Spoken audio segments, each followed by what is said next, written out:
One of the most well-known genres of the documentary medium is the concert film, a film archiving performances by a musician or band on tour. Another well-known genre is the mockumentary, a film that takes the form of a serious documentary in order to satirize its subject. The film being covered combines both genres seamlessly to create a one-of-a-kind parody film, a cult classic praised for its satire of 80s rock culture, pretensions, personas, hypermasculinity, and ideological tendencies of real concert films such as Woodstock, The Song Remains the Same, and The Last Waltz. And while it wasn't the first mockumentary, or even the first film with this concept, it's credited with effectively launching the genre into the mainstream. In this video, I'll explain why I think it's one of the most prominent mockumentaries ever made in a hilarious and subtly tragic look at 80s rock culture. Ladies and gentlemen, this is Spinal Tap.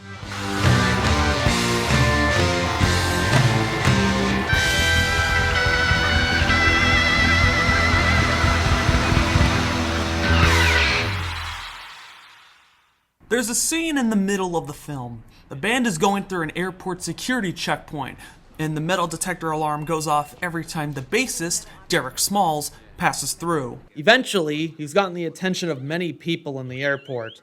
An ashamed Smalls then reaches into his spandex tights and removes the item that tripped the alarm, an oversized cucumber wrapped in tinfoil. This scene is the embodiment of a major target of the film's satire, the hypermasculinity of the band and rock culture. Other parts of the film seem to further the satire in the form of the band's technical aspects and scenery of the live shows, a choreography of sexual display and male bonding, and the nature of the music. Here are some of the song titles: Hellhole, Heavy Duty, Christmas with the Devil, and Sex Farm.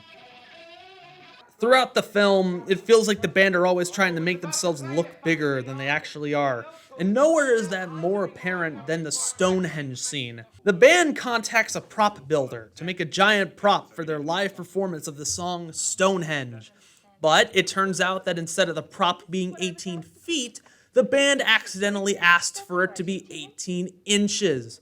As you'd expect, the performance was embarrassing, to say the least. It's a perfect metaphor for the band's ego. In an attempt to portray themselves as big, they only revealed how pathetic they actually were. There are many memorable jokes in Spinal Tap, but there's one that absolutely stands out. A running joke about the band constantly having to hire new drummers because they keep dying in odd ways. Which is tragic not only because it showcases how drummers are usually the least regarded member of a band, but also because countless drummers have died at a somewhat young age, and some have actually died in the exact same ways as in the film. Satire is also used to show the hard life musicians choose and how that party lifestyle can lead to unwanted outcomes, mainly death. Your drummer. Stumpy's replacement, Peter James Bond, he also died in mysterious circumstances. And it was tragic, really. He exploded on stage. Just like that.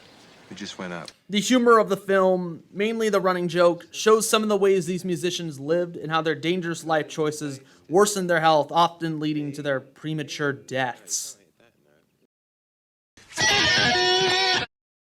One of the main reasons Spinal Tap works as well as it does is because it's almost entirely believable, even though most of the comedy is suspended between reality and bizarreness.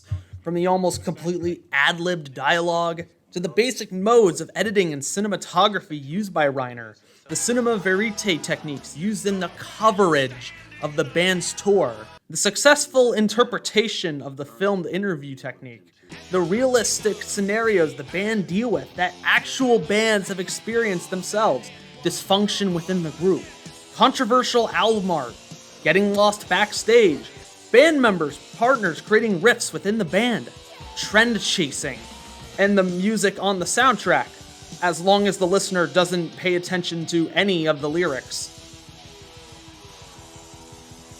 What helped solidify the realism is how many viewers in the 80s actually believed that Spinal Tap was a real band, including Black Sabbath vocalist Ozzy Osbourne. Spinal Tap is a brilliant satire that not only mocks the music industry, but also provides a timeless commentary on the absurdities of fame, creativity, and human nature. Through its use of the mockumentary format, clever humor, and memorable quotes, the film manages to simultaneously celebrate and deconstruct the rock and roll lifestyle. Ironically, the film allowed the band to take on a life of its own afterwards, and they've actually toured and released albums up to this very day. Spinal Tap lives on, and don't worry, they haven't gotten any better.